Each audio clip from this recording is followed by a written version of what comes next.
Face-to-face, top diplomats from the US and Russia talk Ukraine as they met in the Saudi capital, Riyadh. It's the first direct negotiations between Washington and Moscow since Vladimir Putin launched his invasion of Ukraine almost 3 years ago. I came away today convinced that they are willing to begin to engage in a serious process to determine how and how quickly and through what mechanism can an end be brought to this war. Whether we can ultimately reach that outcome will obviously depend on every side in this conflict's willingness to agree to certain things. But Ukraine was left out of the almost 5-hour meeting, where Russia made a series of demands to do with territory, also insisting it would not accept Ukraine being admitted to the NATO military alliance. Since its full-scale invasion, Russia now occupies about 20% of Ukraine's north and east. The US reiterated that concessions of Ukrainian territory may need to be made to find a permanent end to the war, and that they're pushing for security guarantees to ensure the conflict cannot reignite.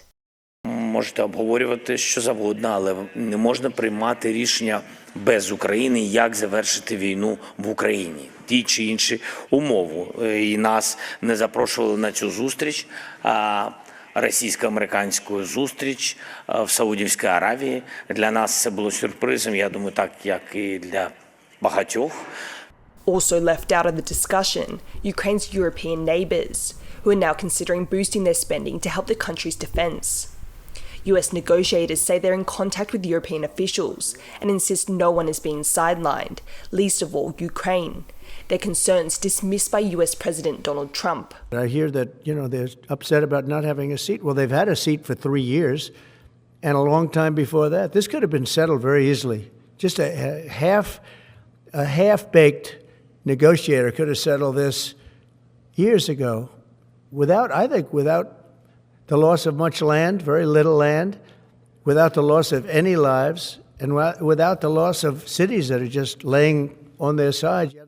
After an emergency summit with European leaders, UK Prime Minister Keir Starmer suggested sending British peacekeepers to Kyiv when a deal is struck, a move that the US president said he was open to, but Moscow quickly ruled that out.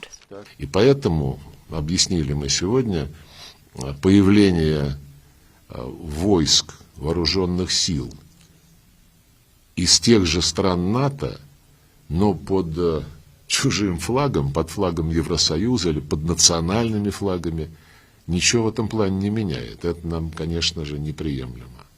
As diplomatic efforts to end the conflict ramp up, the peace talks get support from another global power. 我们乐见一切致力于和平的努力，包括美俄达成的和谈共识。 As Moscow and Washington forge ahead with negotiations, Trump confirmed he would probably meet Putin before the end of this month.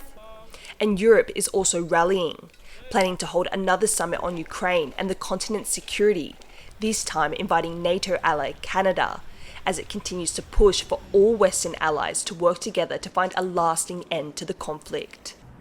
Eason, Chen and Rosie Grenenger for TaiwanPlus.